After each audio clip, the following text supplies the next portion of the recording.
Selamat malam, perkenalkan nama saya Milin Misha, NIM 11420060, jurusan Teknik Lingkungan Angkatan 2020. Pada video kali ini, saya akan membahas uji pembahasan acara keempat praktikum mekanika fluida mengenai orifice matter. Nah, orifice matter ini adalah salah satu bagian daripada pelajaran mata kuliah mekanika fluida yang esensial dan sangat penting. Melalui acara ini diharapkan praktikan dapat menentukan kecepatan aliran menggunakan alat orifice dan juga menghitung nilai friksinya melalui 2 percobaan.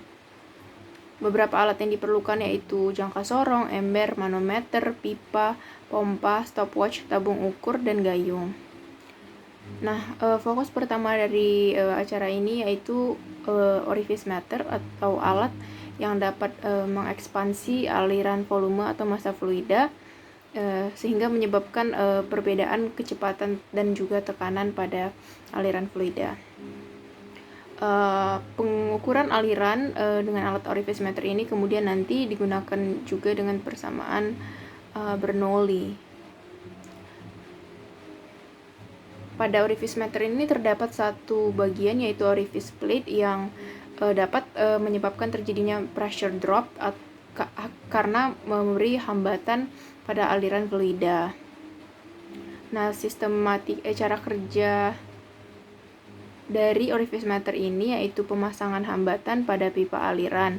Sedangkan sistematikanya itu dia bekerja ketika aliran fluida masuk ke dalam pipa, kemudian mendekati orifice plate, sehingga tekanan yang ada pada fluida akan bertambah dan kemudian akan menurun lagi ketika melewati lubang yang ada pada orifice plate. Setelah keluar kemudian akan meningkat kembali, hanya tidak sebesar tekanan awal. Nah, terdapat juga beberapa faktor penting yang perlu dipertimbangkan untuk pengukuran aliran fluida ini, dimana salah satunya yang menjadi fokus utama juga yaitu faktor head loss atau kehilangan energi. Head loss ini dapat didefinisikan sebagai kehilangan energi mekanik per satuan massa fluida. Nah, secara umum head loss itu terbagi menjadi 2, yaitu head loss primer dan juga head loss sekunder, di mana head loss primer ini biasanya terjadi pada pipa lurus, sedangkan head loss sekunder itu biasanya terjadi akibat perubahan penampang ataupun pembelokan penampang.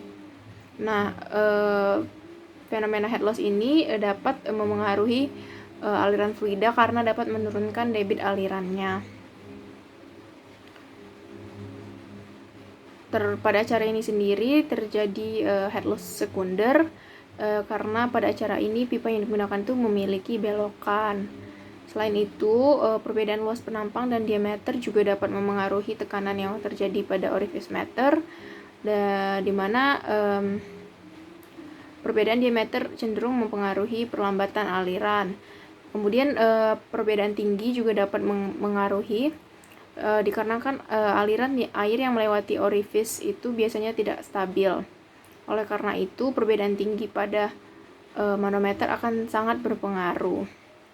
Nah, pada acara ini kemudian dilakukan juga perhitungan berdasarkan data sekunder yang telah dikumpulkan oleh asisten praktikum, di mana didapatkan data-data seperti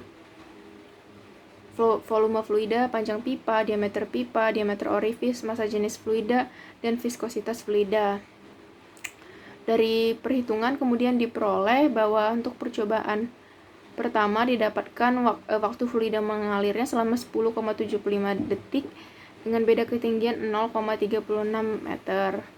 Kecepatan awalnya itu 3288,7 meter per second dan kecepatan akhirnya 1,654 meter per second, sehingga diperoleh friksi sebesar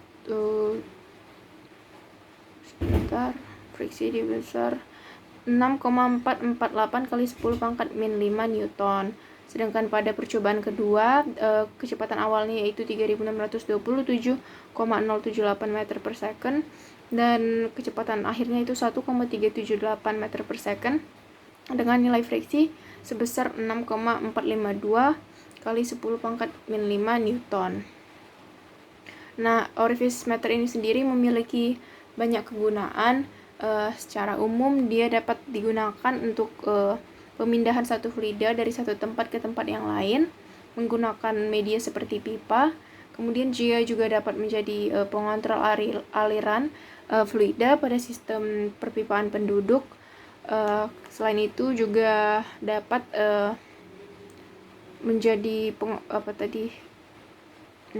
digunakan dalam pengaplikasian AC, sehingga distribusi dari kualitas distribusi dari udara yang dihasilkan AC itu dapat mendukung atau menciptakan ruangan yang nyaman. Penggunaan lain daripada orifice meter ini biasanya kita lihat pada industri migas atau industri minyak dan gas, di mana orifice meter dapat digunakan untuk menciptakan perbedaan pada sisi upstream dan juga downstream. Ini juga dapat digunakan untuk mengambil minyak ataupun gas bumi dari reservoir di dalam permukaan bumi. Nah, selain itu juga secara spesifik pada bidang teknik lingkungan, konsep dari orifice meter dapat digunakan dalam sistem bendungan, instalasi pengelolaan limbah cair, limbah industri maupun rumah tangga, serta juga untuk pengendalian banjir.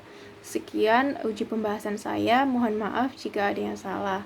Terima kasih.